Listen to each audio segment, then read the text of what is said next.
दुनिया का सबसे पावरफुल देश अमेरिका, रसिया और चीन, ये तीनों देश ताकतवर हैं। टेक्नोलॉजी, इकोनॉमी में सबसे आगे हैं। आखिर क्या कारण है कि इतना ताकतवर देश अफगानिस्तान जैसे छोटे और कमज़ोर देश से बार बार हार चुके हैं?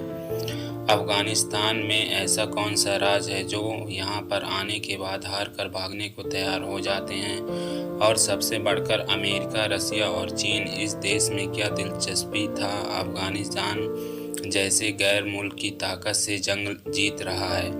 यहाँ कब्जा करने के लिए 2500 साल पहले 522 ईस्वी में पर्शियन ने हमला किया था, लेकिन उनका कब्जा 2 सालों से ज़्यादा नहीं चल सका। उसके बाद 331 ईसा में सिकंदर, जो कि आधे से ज़्यादा दुनिया पर कब्जा कर लिया था, उसने भी अफगानिस्तान पर हमला किया, लेकिन वो भी 7 साल से ज़्यादा यहाँ अपनी हुकूमत नहीं कर सका। मंगोल साम्राज्य, सिख साम्राज्य और मुग़ल साम्राज्य ने इस जगह पर अलग अलग समय में हमला किया, लेकिन सिर्फ मंगोल 2 साल शासन किया, जबकि मुग़ल और सिख साम्राज्य 1 साल के अंदर अफगानिस्तान छोड़ दिया।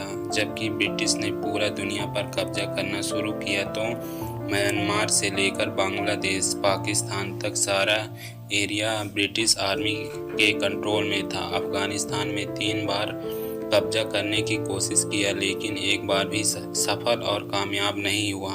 1979 में सोवियत यूनियन यानी रसियन ने भी अफगानिस्तान में कब्जा करने की कोशिश किया, लेकिन 9 सालों तक अफगानिस्तान से जंग लड़ने के बाद रसिया को भी अपने सैनिक निकालने पड़े। इस दौरान सोवियत यूनियन और अमेरिका का सिविल वॉर चल रहा था और अफगानिस्तान की तरफ से हार मिलने पर पूरी दुनिया में सोवियत यूनियन को सुनना पड़ रहा था। सोवियत को निकले 12 साल गुजरे थे। वहीं 2001 में अमेरिका ने अफगानिस्तान पर हमला कर दिया। हैरानी की बात यह है कि इस जंग में सिर्फ अमेरिका ही नहीं, तमाम नाटो कंट्री ने मिलकर हमला किया था। एक तरफ America, Canada, Germany, Italy, France, Denmark और पोलैंड समेत 13 अलग अलग पावरफुल देश थे। वहीं दूसरी तरफ अफगानिस्तान इस जंग को अकेला ही लड़ रहा था। अफगानिस्तान तालिबानी के खिलाफ 20 साल तक ये जंग चलता रहा, लेकिन कोई कामयाबी नहीं मिल सका। आखिर ये नौबत यहाँ तक आ गया। 2021 में अमेरिकन फोर्स को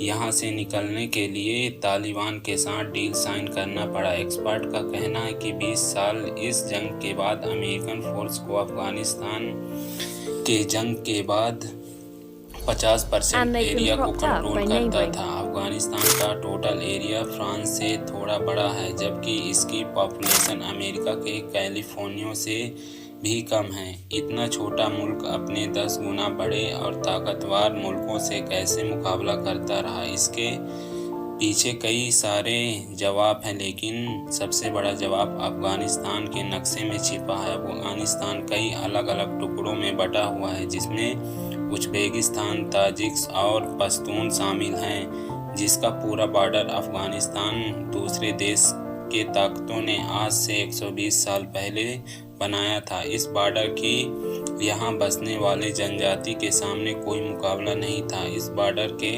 किनारे पश्तून कई 100 सालों से रहते आए हैं, लेकिन बात यह है कि अफगानिस्तान में रहने वाले पश्तून से ज़्यादा बॉर्डर के उस पार पाकिस्तान में रहते हैं।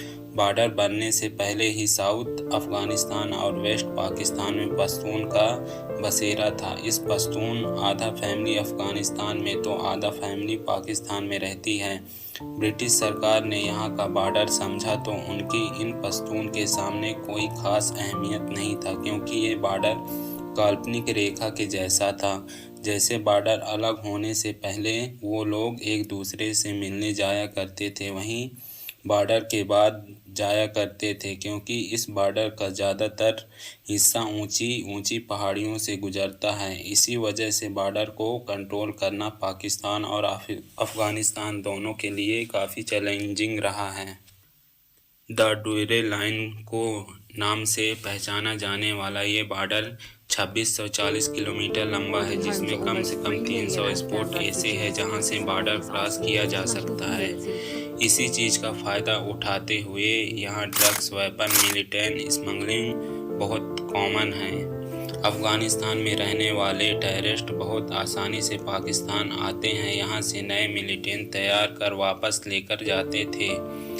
इसके वजह से ही द ड्यूरेन लाइन को दुनिया का सबसे खतरनाक बॉर्डर भी कहा जाता है। अफगानिस्तान मैप में देखा जाए तो ये एक ज़मीनी रास्तों से हमला करना हो तो पड़ोसी देश की मदद लेना पड़ सकता है, जिसमें Iran, Uzbekistan, Turkmenistan, Tajikistan, China और पाकिस्तान शामिल हैं। जैसे तैसे अगर अफ़गानिस्तान के बॉर्डर तक पहुंचा भी जाए तो हमलावरों को बड़े बड़े पहाड़ों का सामना करना पड़ता था। अफ़गानिस्तान सेंटर में है, लेकिन यहाँ की कम आबादी इन पहाड़ों की ऊंचाई की वजह से हिंदू कश माउंटेन रेंज कहा जाता है। ये रेंज इतनी ऊंची और ख़तरनाक है कि यहाँ सर्वाइवल करना और इनको क्रॉस करना करीब नामुमकिन है। ये आलीशान पहाड़ अफ़गानिस्तान के 75% एरिया को ढका हुआ है। जब पूरा देश की बात किया जाए तो 50 से ज़्यादा एरिया 2000 मीटर की ऊंचाई पर है।